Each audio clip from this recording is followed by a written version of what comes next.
Jadi ibunya Bu Susi ini yang nyerahin diri untuk jadi tumbal. Tapi waktu ibunya Bu Susi ini nyerahin diri, dia bilang ke makhluk itu, ini adalah tumbal terakhir, nggak ada lagi tumbal-tumbal berikutnya, jangan ambil anakku, kata ibunya Bu Susi kayak gitu. Dan makhluk itu jawab ya, nyanggupin gitu, baik.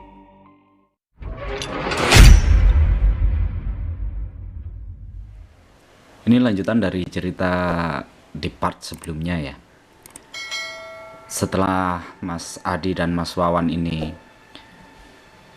balik dari warung, mereka ini berpikiran untuk meminta bantuan ya, cari bantuan, karena masalah ini udah bukan di ranah mereka. Mereka nggak punya kemampuan, mereka juga nggak punya pengetahuan, bahkan belum pernah punya pengalaman tentang hal-hal yang semacam ini. Akhirnya mereka memutuskan untuk cari bantuan. Akhirnya mereka pulang dari warung, istirahat hari itu.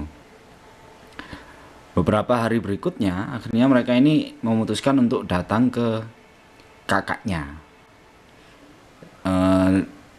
Di awal kan di part 1 itu kan sebelum mereka kos di tempatnya Bu Susi ya, mereka ini kan sempat numpang di kakak temennya, di sebuah rumah kontrakan gitu. Nah, akhirnya mereka datang ke kakaknya itu. Ini kita sebut aja namanya Mas Arif gitu ya, biar enak. Akhirnya mereka berdua datang ke tempat Mas Arif, diceritain itu semuanya tentang segala macam yang terjadi. Bahkan cerita dari Pak Idris juga disampaikan dengan detail. Dan Mas Arif itu responnya sederhana aja ya. Ya udah, kalian keluar aja dari tempat kos itu, pindah ke tempat yang lain. Mas Adi terus bilang, masalahnya udah sangat rumit mas. Kita kan juga udah beberapa waktu tinggal di sana, dan ini juga mau nggak mau ada hubungannya dengan kami yang tinggal di sana, yang ngekos di sana. Karena kata Pak Budi kan target berikutnya itu salah satu dari kami, dan mungkin kami semua yang akan bergantian dijadikan tumbal berikutnya. Dan lagi kan kita ini udah apa ya, berhubungan baik dengan Pak Budi. Dan Pak Budi ini orangnya ramah, juga baik ke kita. Jadi kita nggak tega kalau harus ninggalin gitu aja. Apalagi Pak Budi kan juga cerita kalau istrinya itu udah jadi tumbal, terus bahkan anaknya sekarang jadi tawanan. Sehingga Pak Budi itu mau nggak mau harus menuruti kemauan atau perintah dari Bu Susi. Kalau nggak gitu, anaknya Pak Budi ini akan dijadikan tumbal berikutnya. Dan kita ini nggak tega gitu mas, kalau harus ninggalin gitu aja. Terus Mas Arif ini kayak merenung gitu ya, kayak mikir gitu. Iya juga sih ya, kalau dipikir-pikir juga nggak tega ke Pak Budi ya. Gini aja deh, kalau aku sendiri sebenarnya juga nggak bisa apa-apa. Aku juga sama kayak kalian, nggak tahu apa-apa, nggak pernah punya pengalaman apa-apa di bidang kayak gini. Tapi aku ada satu temen yang mungkin nanti dia ini tahu jalan keluarnya. Kalian juga kenal kok sama dia. Ini namanya Mas Andre. Oh, Mas Andri ya, Mas Arif. Iya, nanti deh, eh kapan kapan gitu aku ke tempatnya si Andre buat ngobrolin semuanya, dan nanti kalau udah ada kabar aku kasih tahu kalian. Nah, akhirnya kayak gitu. eh Waktu Mas Adi sama Mas Wawan ini mau balik pulang, waktu mereka di depan kontrakannya Mas Arif, ini tiba-tiba ada yang lewat gitu, dan ternyata itu si Mas Andre. Dipanggil tuh sama Mas Mas Arif, Andre. Mas Andre datang, eh, diajak masuk gitu. Akhirnya Mas Adi sama Mas Wawan tuh nggak jadi pulang, ikut masuk lagi. Nah, terus Mas Arif tuh ceritain semua ke Mas Wawan, ke Mas Andre. Mas Andre itu juga apa ya, heran gitu, dengan kejadian-kejadian yang dialami sama Mas Adi sama Mas Wawan gitu. Oke deh, eh, aku ada kenalan. Ini sebenarnya temennya bapakku, namanya Pak Burhan. Dan beliau ini memang mampu untuk mengatasi hal-hal kayak gini. Aku sama bapakku itu sering diajak ke tempatnya Pak Burhan. Nanti kapan gitu kita ke rumah Pak Burhan aja. Jadi kita ceritain semuanya, lalu kita minta bantuan ke Pak Burhan. Tapi aku juga nggak bisa janjiin buat bantu sampai tuntas ya. Aku sendiri kan juga nggak mampu. Nanti kita lihat gimana Pak Burhannya aja gitu. Oh iya mas, iya mas, iya mas, kata Mas Adi sama Mas Wawan gitu. Akhirnya selesai hari itu, Mas Adi sama Mas Wawan balik ke kos lagi, lakuin rutinitas kayak biasanya, kuliah, ke kampus, balik ke kos gitu. Akhirnya beberapa hari ini Mas Mas Andre ini kasih kabar gitu. Yuk kita ke rumahnya Pak Burhan, mumpung beliau lagi ada di rumah. Akhirnya mereka ketemu, berangkat mereka berempat ya, jadinya berempat, dua motor itu ke tempat Pak Burhan. Nah, setelah sampai ke tempat Pak Burhan itu Mas Andre ini ngajak masuk gitu kan ya. Pak Burhan, oh Andre, tumben banget kesini. Biasanya sama bapakmu. Oh iya ini Pak Burhan, ini teman-teman saya ini lagi ada masalah. Oh gitu. Ya udah yuk masuk masuk masuk masuk. Diajak masuk itu semua sama Pak Burhan kan. Diajak duduk di teras. Sini sini sini sini. Ngopi-ngopi dulu sambil cerita ada apa sebenarnya. Akhirnya diceritain ulang tuh sama Mas Adi sama Mas Wawan gitu ya. Runut banget, detail gitu semuanya, nggak ada yang ditutup-tutupi sama sekali. Dan Pak Burhan juga ngerti gitu ya, terus bilang iya bener. Ini juga saya bisa ngerasain ini energinya ini sampai sini. Nanti deh saya coba bantu, tapi saya juga nggak bisa janji ya ke kalian bisa selesaiin ini semuanya sampai tuntas. Tapi paling nggak kita coba aja dulu, kita usahain, siapa tahu nanti berhasil. Oh gitu ya Pak. Iya, soalnya kan hal-hal kayak gini nggak sederhana, nggak sesimpel kelihatannya. Ya hal-hal yang berhubungan dengan pesugihan kayak gini ini pasti berat dan panjang tentunya. Gimana ya, 2 hari ini saya masih ada kesibukan, masih ada urusan. Jadi eh, coba Senin kalau kalian ini nggak ada kegiatan gitu ya, balik sini aja. Ya pagi ya kalau bisa, sekitar jam 8 gitu. Oh gitu ya Pak. Iya gitu aja. Nanti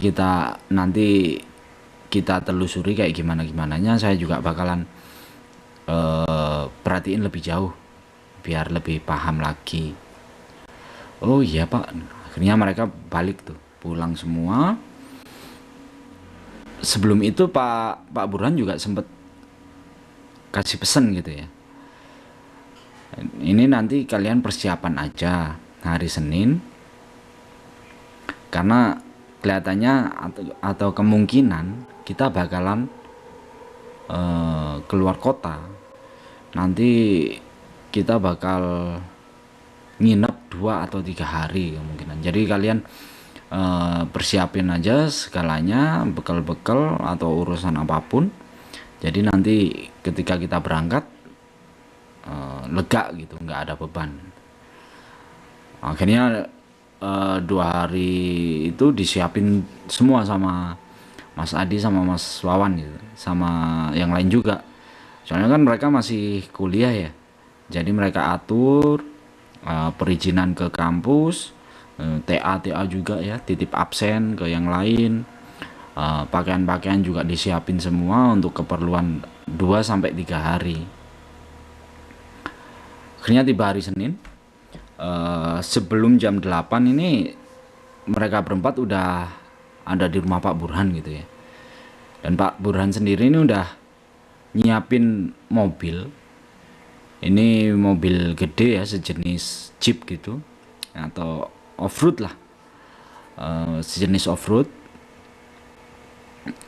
Ya, dan mobil ini lumayan gede, jadi cukup untuk mereka semua. Dan Pak Burhan ini juga ngajak sopir ya, jadi nggak nyetir sendiri, ngajak sopir. Jadi mereka berenam akhirnya berangkat dari rumah Pak Burhan menuju ke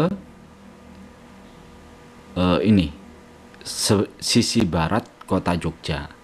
Sebelumnya belum dijelasin sih ya sama Pak Burhan mau kemananya. Nah di sini nih sama Pak Burhan itu baru dikasih tahu semuanya. Kalau tujuan mereka adalah sisi barat kota Jogja, dan ini agak masuk gitu daerahnya, agak ke hutan lah ya. Akhirnya beberapa jam kemudian mereka sampai di kota itu. Terus di salah satu titik gitu ya, mereka belok kanan, itu kayak ke sebuah gang gitu, yang sebenarnya nggak lebar gitu ya, cukup hanya satu mobil aja. Dan kayaknya jalan itu juga bukan jalan yang umum dilalui orang, dan medannya juga terjal gitu ya. Ini makanya kayaknya sama Pak Burhan memang sengaja nyiapin mobil yang cocok sama medan-medan kayak gitu ya, medan-medan off-road kayak gitu. Akhirnya mobil belok kanan masuk ke gang, nggak jauh sebenarnya, nggak sampai 1 kilo. Begitu mereka sampai di sana, Pak Burhan ini turun, yuk turun semuanya. Nah yang lain ikutan turun. Begitu turun semua ini pada kaget gitu. Nggak gitu jauh gitu ya, beberapa meter dari tempat mobil mereka berhenti ini, Mas Adi ngelihat mobil yang sangat familiar gitu, mobil klasik gitu ya. Dan mobil ini yang biasa dipakai sama Pak Budi, sopirnya Bu Susi. Mas Adi bilang ke Pak Burhan, Pak, saya kenal sama mobil ini. Iya tahu, itu mereka ada di atas sana, yuk kita ke sana.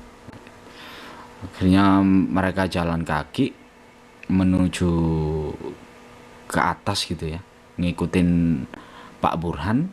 Itu jalannya jalan setapak gitu, nggak gitu jauh, sekitar 50 atau 100 meter. Dan akhirnya mereka ini sampai di depan sebuah gua kecil gitu, bukan gua besar ya, itu cuman tingginya sekitar 1 meter aja. Dan di situ Pak Burhan itu sempat berhenti gitu ya, diem lama di depan gua itu, dan yang lainnya pun juga nggak berani ngomong apa-apa ya, cuman diem aja di belakang Pak Burhan.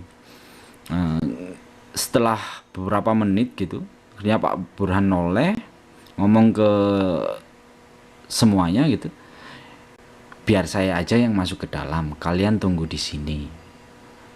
Baik Pak, kata semuanya ya, karena mereka juga nggak ngerti mau apa, ada apa gitu, nggak ngerti. Akhirnya Pak Burhan ini masuk ke dalam gua, cuma sebentar, itu nggak berapa lama Pak Burhan keluar lagi, terus bilang ke semuanya, iya fix, berarti bener ini tempatnya.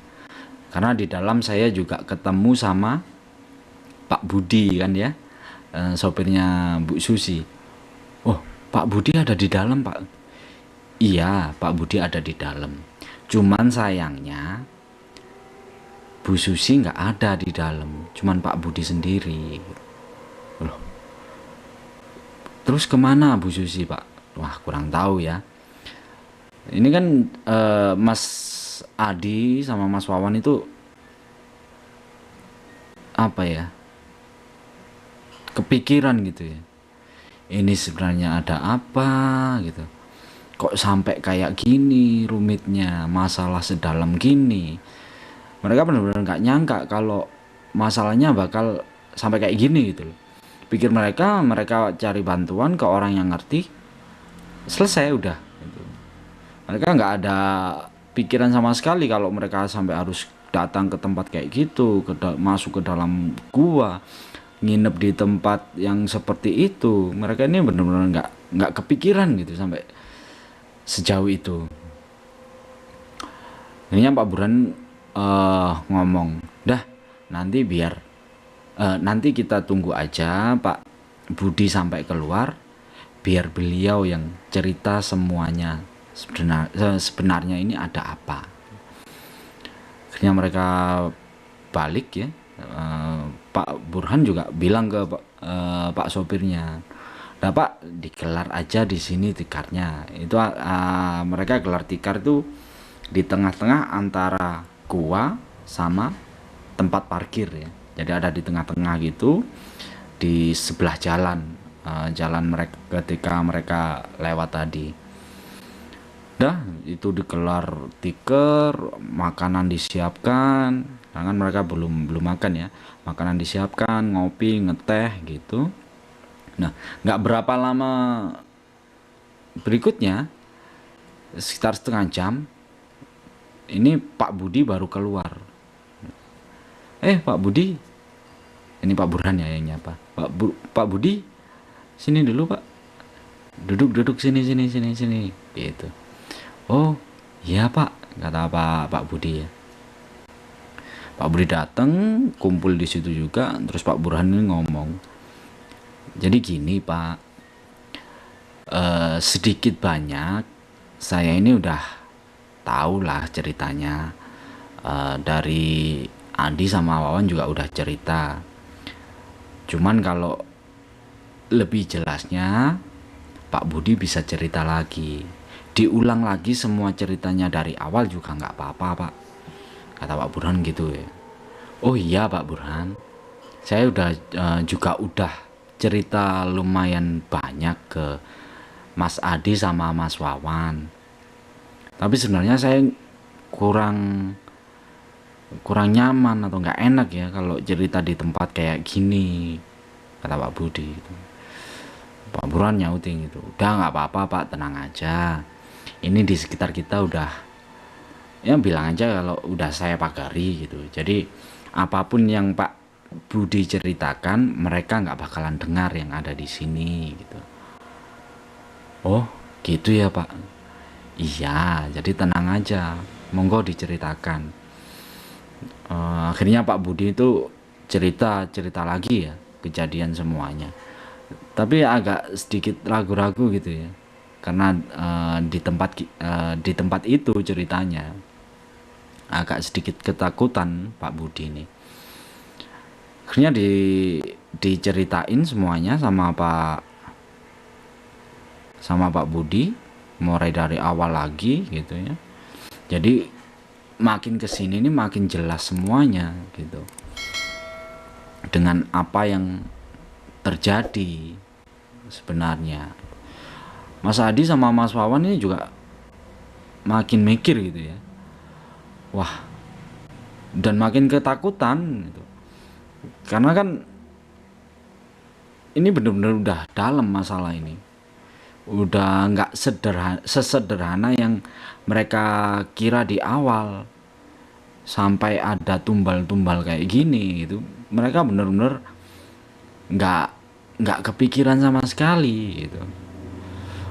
Dan mereka ini juga apa ya, udah mikir gitu ya, nah kita bakalan nginep di sini nih. Soalnya kan Pak Budi itu cerita teman-teman, kalau kegiatan ini tuh rutin dilakukan selama beberapa waktu gitu. Dan biasanya Bu Susi itu akan masuk ke dalam gua sekitar 2 atau 3 hari baru keluar. Nah, Mas Adi sama Mas Wawan ini jadi mikir, wah kita bakalan nginep di sini nih jadinya. Dan benar aja gitu ya. Akhirnya Pak Burhan itu manggil Pak sopir lagi, suruh pasang tenda yang udah dibawa gitu.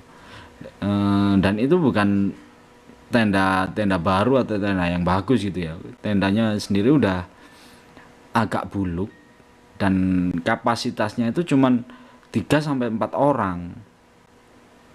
Nggak cukup kalau buat mereka bertujuh gitu kan ya. Karena ketambahan Pak sopir ya, jadinya mereka bertujuh. Pak sopir sama Pak Budi. Akhirnya mereka bikin tenda, pasang tenda di situ. Nah, ketika sudah malam, ini Pak Burhan ngomong, dah kalian yang masih muda, Adi, Wawan, mending tidur di dalam, istirahat di dalam daripada kena angin malam nanti malah jadi sakit. Biar kita ini aja yang udah tua. Arif sama Andre ini kan juga udah biasa naik turun gunung, jadi kena angin nggak masalah. Ini kalian berdua yang masih muda mending istirahat di dalam. Karena gengsinya ya, merasa masih muda dan nggak enak juga sama Pak Burhan, mereka itu bilang, enggak Pak Burhan, kita di luar aja. Lagian saya juga masih pingin ngobrol sama Mas Arif sama Mas Andri, kata Mas Adi gitu. Jadi mending Pak Burhan, Pak Budi sama Pak sopir aja yang ada yang tidur di dalam tenda gitu. Nah akhirnya diputuskan kayak gitu. Mas Adi, Mas Wawan sama Mas Arif, Mas Andri itu di luar, Pak Burhan, Pak sopir sama Pak Budi di dalam.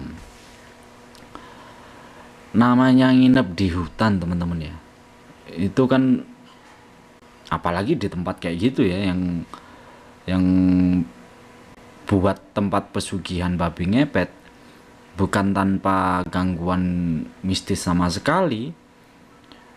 Jadi ketika Mas Adi, Mas Wawan, Mas Andri, Mas Arif ini ngobrol, itu posisinya Mas Adi sama Mas Wawan ini membelakangi gua, sedangkan Mas Andri sama Mas Arif ini menghadap ke gua gitu ya.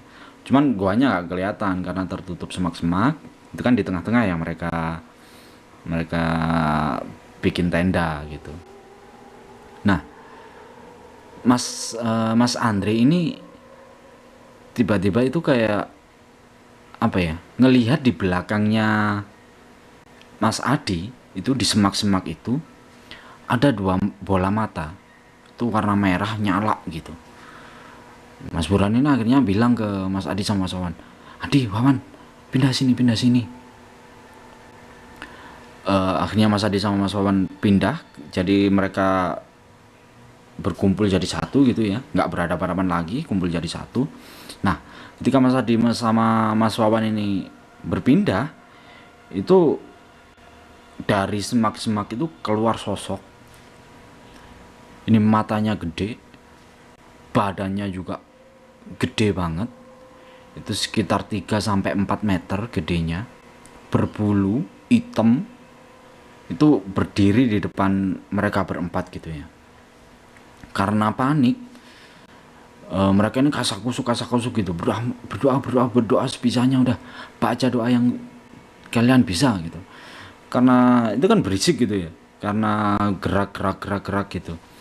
Nah, tiba-tiba Pak Burhan ini keluar dari tenda, lompat gitu, terus kayak nyari-nyari di sekitar, terus nemu ranting, diambil, dilemparin ke sosok itu. Begitu ranting dilempar, sosok itu tiba-tiba hilang gitu, zep, hilang, udah nggak ada. Terus Pak Burhan berbalik terus ngomong, ini makanya kenapa saya suruh kalian tidur dalam tenda ya, karena masalah-masalah kayak gini. Kita kan di tempat yang wingit, tempat-tempat angker kayak gini, jadi hal-hal kayak gini pasti terjadi udah. Jadi sekarang mending kalian tidur di dalam tenda, biar kita gantian, saya Pak sopir sama Pak Budi biar di luar. Akhirnya Pak Burhan panggil Pak Budi sama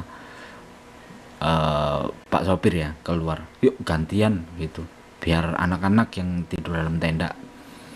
Oh iya ya Pak, ini lagian di dalam tenda juga panas gitu ya.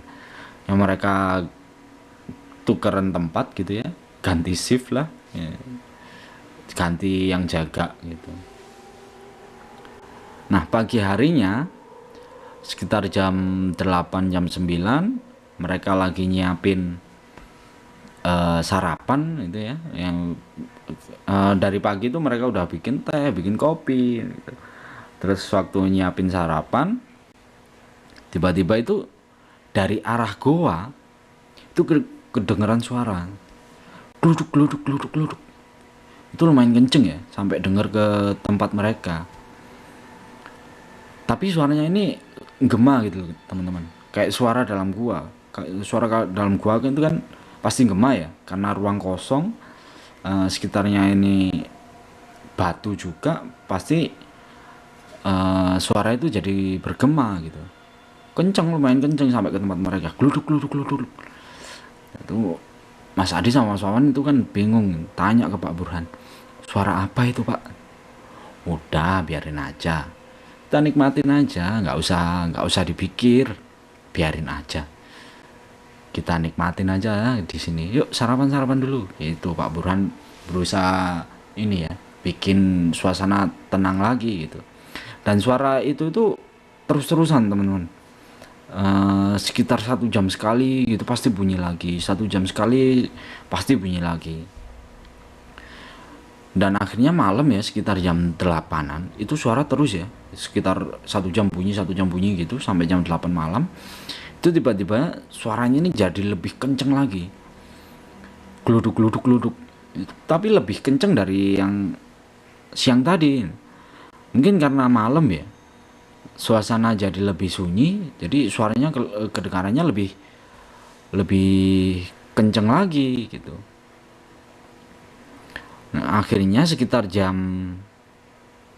10-an dari arah gua, lagi-lagi dari arah gua gitu ya, itu kedengaran kayak suara langkah kaki gitu, langkah kaki kalau nginjak semak-semak gitu teman-teman, gitu, suara langkah jalan gitu. Nah mereka semua ini fokus gitu ya, dengerin. Nah, Mas Adi sama Mas Wawan ini kelihatan tegang banget. Aduh, suara apa tuh, kayak mengarah ke sini gitu. Dan bener aja, nggak berapa lama gitu muncul seekor babi teman-teman. Dan babi ini babi dewasa ya. Kalau teman-teman pernah lihat di peternakan babi atau di televisi, itu babi dewasa itu kan bener-bener gede gitu ya. Itu bener-bener, dan itu bener-bener babi yang gede, udah dewasa, bener-bener dewasa. Dan kulitnya ini putih kemerah-merahan. Namun yang unik, babi ini punya rambut panjang gitu, rambutnya ke arah belakang. Dan waktu udah di depan camp mereka, babi ini berhenti terus kayak mandang gitu ke semuanya gitu. Akhirnya Pak Budi ini beranjak gitu ya, berdiri dan nyamperin ke babi itu gitu. Terus berdiri di sebelahnya bilang, ayo Bu pulang gitu. Dan ternyata yang dimaksud Pak Budi Bu ini rujukannya ke Bu Susi gitu ya. Dan yang lain ini semuanya pada diem aja, nggak ada pergerakan sama sekali, cuma ngeliatin aja Pak Budi sama babi itu gitu. Akhirnya Pak Budi sama babi itu jalan beriringan ke arah parkiran, ambil mobil. Begitu mau keluar dari area itu, Pak Budi ini buka kaca, saya pulang dulu ya Pak gitu. Akhirnya pulang, dan Pak Burhan ini sama sekali nggak ada pergerakan teman-teman, cuman kelihatan komat kamit gitu ya, mungkin lagi baca doa gitu ya. Nggak ada respon sama sekali waktu kejadian itu berlangsung gitu. Setelah mobil Pak Budi nggak kelihatan, Mas Adi ini tanya gitu, Pak, itu tadi apa? Terus Pak Burhan jawab, nah dari tadi itu saya nungguin kalian tanya ada apa gitu. Jadi gini, diceritain sama Pak Burhan. Jadi Pak Budi itu sempat cerita kalau selama beberapa tahun terakhir itu Bu Susi pasti ada momen-momen tertentu setiap 3 bulan sekali, atau rutinitas setiap 3 bulan sekali, itu pasti datang ke gua ini. Nanti sekitar 2 atau 3 hari gitu Bu Susi ada di dalam gua, dan Pak Budi ini nunggu di luar kayak tadi. Dan kejadian ini nih udah terjadi bertahun-tahun, makanya Pak Budi kelihatan tenang, nggak ketakutan atau kelihatan biasa aja, karena ini udah rutinitas yang dilakukan berkali-kali. Dan tadi itu babi yang kalian lihat itu memang Bu Susi. Nah, setelah keluar, jadi ketika Bu Susi masuk ke dalam gua, itu bentuknya manusia memang Bu Susi waktu masuk. Tapi pas keluar, ya gitu tadi bentuknya babi dewasa kayak tadi dan berambut gitu. Dan kalau kata Pak Budi, ketika nanti sampai di rumah, babi ini akan berubah wujud lagi jadi Bu Susi. Jadi yang selama ini kalian kira itu adalah Bu Susi, yang kapan hari kalian kasih buah-buahan, itu sebenarnya bukan Bu Susi. Itu ya babi itu tadi, babi berambut tadi. Dan sebenarnya itu memang bukan Bu Susi. Bu Susi yang asli itu ada di dalam gua. Itu diikat di dalam gua. Dan sebenarnya ini juga bukan salahnya Bu Susi. Ini adalah sebuah ritual pesugihan babi ngepet yang dilakukan sama orang tuanya Bu Susi. Karena waktu itu tumbal yang diminta adalah Bu Susi, namanya orang tua, bapaknya Bu Susi ini nggak tega, karena saking sayangnya anak satu-satunya, akhirnya beliau yang jadi tumbal. Tapi balik lagi, karena berurusan dengan makhluk-makhluk seperti ini, iblis-iblis seperti ini, tumbal ini nggak berhenti sampai di situ.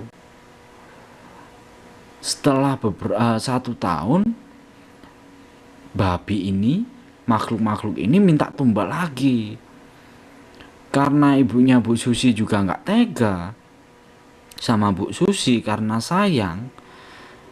Jadi ibunya Bu Susi ini yang nyerahin diri untuk jadi tumbal. Tapi waktu ibunya Bu Susi ini nyerahin diri, dia bilang ke makhluk itu, ini adalah tumbal terakhir. Nggak ada lagi tumbal-tumbal berikutnya. Jangan ambil anakku. Kata ibunya Bu Susi kayak gitu. Dan makhluk itu jawab ya, nyanggupin gitu. Baik, itu jawabnya. Namun balik lagi, makhluk-makhluk seperti ini kan nggak pernah nempatin janji, bener-bener ahli manipulasi, ahli bohong gitu ya, buat menyesatkan manusia. 1 tahun berikutnya, dia minta tumbal lagi. Dan Bu Susi akhirnya diambil. Namun berbeda dari orang tua Bu Susi, kalau orang tua Ibu Susi kan diambil langsung meninggal. Kalau Bu Susi ini enggak, raganya tetap dibiarin ada, hanya Bu Susinya yang diambil, sukmanya yang dibawa sama makhluk ini. Dan raganya ini ya dipakai buat makhluk ini buat cari tumbal berikutnya, yang akhirnya istrinya Pak Budi yang kena juga kan.